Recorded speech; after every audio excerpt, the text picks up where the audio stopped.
Hi, I'm Dave Wurzel, and this is PHTV4. You're watching Spotlight Issues, exploring today's topics. Specifically today on this show, we're going to take a look at information versus disinformation, and where we get our information from, how reliable is it or not. In this case, we have a guest with us. Before I get to that guest, quick quiz for you, everybody. All right, get ready. Here's your quiz question for the day. Who said a lie can travel halfway around the world while the truth is putting on its shoes? Now, if I were to ask this question a year ago when I was in the classroom as a teacher, the students would have had their phones out like that. They would have had an answer or responses before I even said the sentence. Of course, then the issue would be, would their responses be accurate? Were they getting good information, or were they about to respond with bad or spread disinformation? So we're going to get to the source of that quote a little bit later on, but to help us take a look at misinformation versus disinformation versus information, we've got Janine Kakmar here with us today, Head of Public Services at Palos Heights Library. Thank you for joining us. Thank you, Dave. We're going to begin discussing an article that's coming out in the November-December newsletter for the library, an article that you wrote titled Navigating the Information Road. It's a great metaphor. I'm going to ask you to talk about that a little bit. What do you mean by the information road, and why is navigating it so important? Well, when I was wanting to write that article, I was thinking about all the decisions that we all have to make every day, whether it's about our personal lives or about the way we govern our country. We got an election coming up, all this information's out there, and it can be really overwhelming. It can be exhausting to listen to all the different sources coming at you, and also very confusing. And I kind of thought of when I'm in a car ride, sometimes it's easier just to let someone else get in the driver's seat, and you can kick back and relax and enjoy the view. But then I think, okay, wait a minute, who did I just put in the driver's seat? What's their experience? Do they know where I want to go? Do they know anything about me? So that to me is kind of like how it is when I'm trying to make a decision, or when I'm trying to sort through all of this information out there. And it's very easy to let somebody take that over, but it's also more of a responsibility on my end to say, you know what, I think I want to get behind that driver's wheel myself. I want to decide where I'm going. I'm going to have to buckle up, turn on my headlights, and I'm going to, drive through this flurry of information, which, can be confusing, but it's something that I need to do. It's like my responsibility. That's that really is a good analogy to work with. It's a lot coming at you from a lot of directions. Anybody who's gone on any road trip has probably experienced getting lost, right? Yeah. Turning down a wrong path, getting bad information, misreading information. So you've spoken to some of the challenges somebody faces stepping into this. In the article, you also mentioned the use of Google, and I'm going to throw some stats to give some perspective on this. I pulled these off the internet, I think from a reliable source. If you want to use this site, it's Internet Live Stats. That's their website. They have a countdown clock that's ticking off how many Google searches there are happening live. And I checked yesterday, that would have been October 19th, and I'm going to give you their number, but I'm going to work backwards, or I'm going to go back and then work forward. 1998, their stat for Google searches in a day, okay? 1998, all right, 10,000 searches. A year later, September, 1999, they'd gotten up to 3.5 million a day, all right, just within 1 year. 5 years later, that's a huge jump. 5 years later, 2004, they get up to 200 million searches a day. And keep in mind, this is just Google. There are other search engines out there, Bing, Yahoo, and others. Now, about a third of the searches deal with people trying to find stores, where to go find something. You have searches that deal with restaurants and, where to go, that kind of thing. Today, the average Google search is 3.5 billion searches a day. Now, when I checked the afternoon yesterday, they were actually already over 4 billion, So think about where they were about 22 years ago, where they're at now. But this, I think, speaks to the volume of things coming at you. So I want to talk about what are the potential risks, and like I need information, I go on Google, what risks am I facing in that situation? That's one of the challenges we face in making decisions is the amount of it. Years and years ago, there used to be only 3 news stations. I think some of us remember that in our lifetime. Even way before that, people used to gather around the radio for fireside chats. There was the newspaper or the radio. But now there's so many different sources. You have the internet, you have, the radio, so many different stations and, television stations and news stations. The cable. Cable, yeah, absolutely. So the risk of that is, what is, accurate? What if, on the internet, anybody can post anything, so, websites that look legitimate or, ads or whatever that look like real information. So it's the amount of it, it's great that we have this many sources that we can become, a very informed society, but it also comes with, you've got to be very aware of what you're looking at. Mm-hmm. I mean, that reminds me, again, I'll go back to when I was in the classroom, last year, the year prior to that, kids doing research projects, debate units involving research, and it got to the point where we had to teach how to navigate Google. And then we got to a point where we talked about databases, which we're going to talk about in a second. Yeah. But, kids had to get the approval from a librarian or myself about could they use that website, because websites can look official, they can look professional, but who's providing the information, how accurate is it? Now we're talking about the internet. The problem isn't just with the internet, or the challenge I should say, because the internet is a wonderful resource, but there are potential things to watch out for.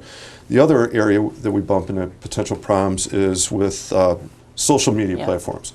Twitter, Facebook, they're also facing how to manage disinformation.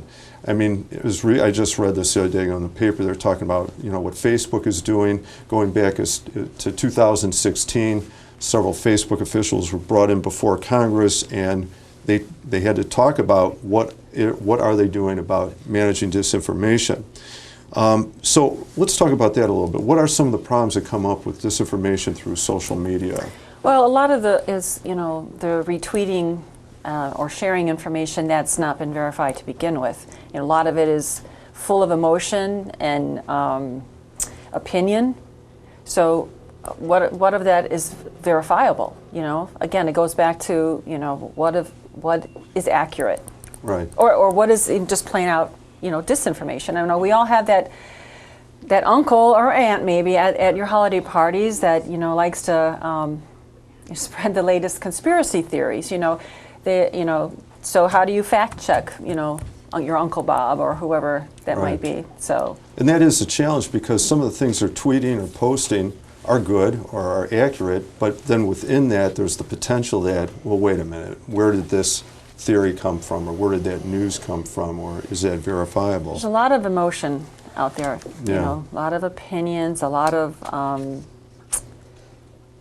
fuel behind some of these things, which doesn't help the search for real information. No, it makes it probably harder to filter through it. In your article, you also mention a piece that you had read in the Tribune by Alan C. Miller that was in the Chicago Tribune on September 28th. Alan Miller is part of the News Literacy Project. It's a national educational nonprofit organization. What are some, and you mentioned problems that he cites in navigating this world. What were some things he talked about? Well, one of the and I talk about it in the article, was the quote that he said that that some of what we're reading is not meant to inform us. It's meant to, or even persuade us. It's meant to misinform us or inflame us or divide us. And that was a startling thought. That kind of reminded me of a quote. I'm going to go back to what James Bowie's a professor of media and arts, and he's actually going to be a speaker at our upcoming program we have on November 10th. But he talked about how the role of information over the years, how it used to be a unifying force when there was only a few sources of it. But today, with so many different sources of different information, it really acts more as a divisive source, a divisive influence. I think, and I remember you talking about, I think it's in that interview or your talk with him where he talks about information being weaponized, which I think we're all aware to some degree knowledge is power, information is used, and probably has been used forever as long as people had access to something they could, use in some way. But yeah, maybe even now that concept of weaponizing information more aggressively because of all the diverse different sources and ways it can be used. Yeah. All right, so I mean that's a good area to work with, talking about not just persuading or informing, but maybe even more misinforming or inflaming or dividing us. So does Miller offer up some ways to deal with that? He did, and I include those in the article, but he, some of these are just basic things you need to do. You need to check who created the article. What are their credentials? What's their background? Who are they affiliated with? Are they a spokesperson for somebody else? Check to see if the story comes from a single source, okay?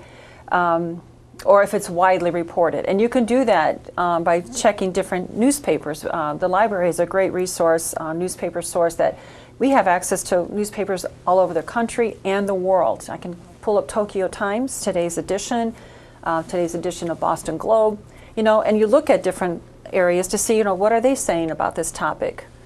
Also, check your bias. We all have biases, folks. Are you seeking information or confirmation, which I think is huge, okay? Meaning I don't want just the information, I want to know or get proved. Yeah, I don't want to just prove myself right. I want to say, okay, are there other issues? What are they? And let me look at them. Let me discern through them. Let me read through them and decide for myself what I think about these things. Again, that's putting yourself in the driver's seat. It is so much easier to let somebody else tell you what to think or how you should think. So, and then the fourth one he talks about is he wants us to ask ourselves, is this information something I can responsibly trust, share, and act on? That's all, I mean, it seems like it should be automatic, but I would agree that we have to remind ourselves of these things. Otherwise, it's easy to kind of step down that rabbit hole, start retweeting or posting or looking for the information that makes me feel good about what I want to believe. Well, you think about it. Anything that's written, I mean, this is a copy of the article that I wrote from the newsletter. That looks so official. I mean, anytime something gets on print, it seems like, okay, it's official. If it's on the screen, it's official, which this is official. I wrote it. I mean, I remember what was going through it. You researched it. But I did. I know what I did to write this article, So when other people read other things, like, oh, well, why is it there? If it's, it should be good stuff if it's there, and that's not always the case. And like even your first point, who created the article? If a person's, there won't necessarily always be a name attached to an article or a website, but if there is, that at least is somebody's putting their name to it. Somebody can be held accountable to that information. If there's no name, it still is possible the site is okay or the information is okay, but then you have to filter it again maybe, right? Yeah. So researching your article and then tapping into another source. This is another article from the Chicago Tribune paralleling this issue. So we're going to verify what Miller said with, in this case, it's Karthik Krishnan, who's the CEO of Britannica Global. You may have heard of them. Britannica, Yes, Britannica. encyclopedias, Yep, yeah. it's connected to that company. In an article in the Tribune on the 18th of October, he said, I think everybody needs to become media literate. Okay. So how does becoming media literate help us avoid becoming victims of scams or disinformation? Well, it's just basically the same thing what Miller says. You need to know where to go to, first of all, find information and then find the sources. Where are they getting their sources? That's basically what it is. And then, the other sources out there are like, the library has databases, so you can always, check those and, we can talk about. And databases are different from a search engine. They're different from Google because anytime you're searching on a database has information that's all been verified, it's all been, tested, it's vetted, unlike the sources that you see on the internet. So that we'll talk about databases in just a second. The the point about using other sources of information, in this case a database, or verifying your sources and how you check them. I just read again another article in the Tribune where they were talking about, especially today with the we're in the election process and people seeking campaign donations, and there was somebody, I won't do the politician's name, but somebody in a politician's name presenting themselves as part of a political action committee was seeking donations for this candidate. And a college student, I think this was at Harvard, decided to do a check on this. And they did a Google check. They looked up the political action committee. And it turned out not to be an actual organization. And yet their campaign looking for donations looked legitimate, looked professional. So again, the danger of well, who's doing this, and how much can they be trusted? Let's go on to, and this is where Christian will probably sound a little bit more like Miller. He talks about becoming aware of how technology works. Don't be lazy, ask questions. Another piece of advice he suggests I thought was interesting: shut down your device.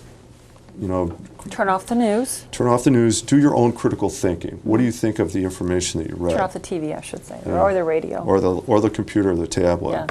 Yeah. Identify multiple sources, which you were just talking about. Other ways to get information, whether it's internet, TV, cable, newspaper, radio. And then look specifically, run a filter, try and find sources that are reliable.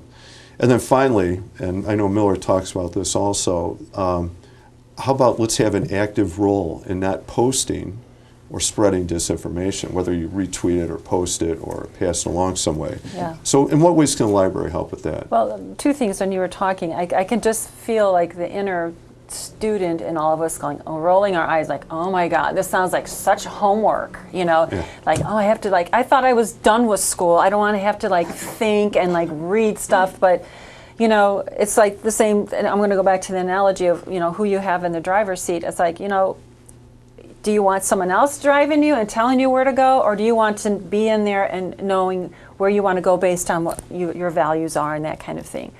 The second thing we talk about was,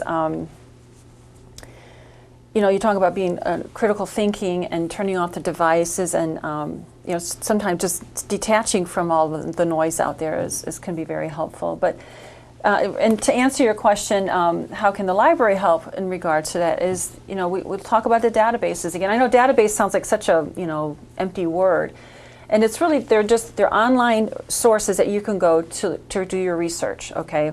Now, when I say research, that doesn't mean you have to be a scientist or a doctor to be doing that. You can be an everyday person who's like, okay, I want to find out, I saw this quote that, is being used by Abraham Lincoln. Did he actually say this thing, So you can go to the library's website, phlibrary.org. I'm just show you how to do it. I'll give you little tips on how to do that. And you can type in the search box, okay, Abraham Lincoln, House divided speech. And then you get a list of results. Now, how this is different from the internet, it's first of all, which is the part I love, there are no ads, okay? No ads whatsoever. So you don't get a website camouflaging itself as an information site, but really it's an ad site. Right, or scrolling through several things, this thing is going to be on sale, whatever. You guys you all know what that looks like. And it takes you right to different sources. Now, these online sources can be journals, they could be newspapers, they could be ebooks, they could be academic journals. And then you can scroll through, and what I just did yesterday when I was getting ready for this talk, I just typed in, Abraham Lincoln, House divided speech, and not even a minute later, I was actually reading the full text of a speech that Abraham Lincoln wrote in 1853 when he was elected by the Republican Convention as his first term as a U.S. state senator. And I thought it was pretty cool. You can read word for it's word for word. It's exactly how it was written way back then. That's a source of, that's how databases work. So, and all the information there is vetted. It's all been verified. So it's not, there aren't opinion things unless it's labeled an opinion. It's not Uncle Bob out there spouting off things. But I also wanted to talk about that article when Krishna talks about, how do Google searches work? Well, this is very simplified, folks, but the popularity of the information comes up first. So if somebody posted something, whether it's true or not, but many people start to click on it, whether it goes viral, as they call it, then it rises up in the level of the results. So it could come up on, if it gets a lot of attention, it could come up in the highest results, and that's the first thing people see, and that's they're going to think that's accurate. So that goes back to posting things that are accurate anyways, or sharing stuff. Is it accurate or not, or does it just make you feel good? That it's out there. Right. We've all had that experience where, or maybe if you look, you put in a topic, you kind of scroll through that page, and then you get down to the bottom. It's like, 1, 2, 3, 4, 5. 20 other pages of lists of websites. That reminds me, and I want to mention, I'm going to go back to my teaching days when they were doing research projects on legends, and the purpose of the project was not to prove that these legendary things were real or not real. They could be researching Atlantis or the Loch Ness Monster or buried treasure, a variety of topics. The idea was to get at what do we know and what is maybe known, what is probably not the case. An example, we talked about how thorough or how reliable one of the projects, a student was researching Loch Ness Monster. Is that real? What is it based on? And that was kind of a good touchstone, because if the kid did a surface level research, they'd find that famous photo from the 1950s. It's kind of grainy, but you have the neck of the monster, and God, that looks pretty legitimate. But if you do more research, what you'll find out is several years later, the guys who were involved in creating that photo admitted it was a fake, that they had fabricated it. But that comes much later. So the point is, well, do you do enough research to get to that, right? The nice thing about the database is it kind of fast tracks you to information. It's been filtered already. Yeah. Right. Right. And I know I got off the subject, but there are different types. We have stuff have questions on health. You have questions on consumer, like you're going to buy a new washing machine or whatever, and you can click and go to Consumer Reports. That's right there. It tells you all the ratings. So it's the type of information, and if you don't know what you're looking for, or some of this can be very confusing to people, and I understand that confusion. And so if you need help, trying to find information in the library is always there. You can always give us a call or email us, or we're happy to help you out on trying to figure out the information that you have. So the advice would be to, you can still use the internet, still Facebook, Twitter, do all those things. Maybe we should add databases to our toolbox. I would say definitely add databases.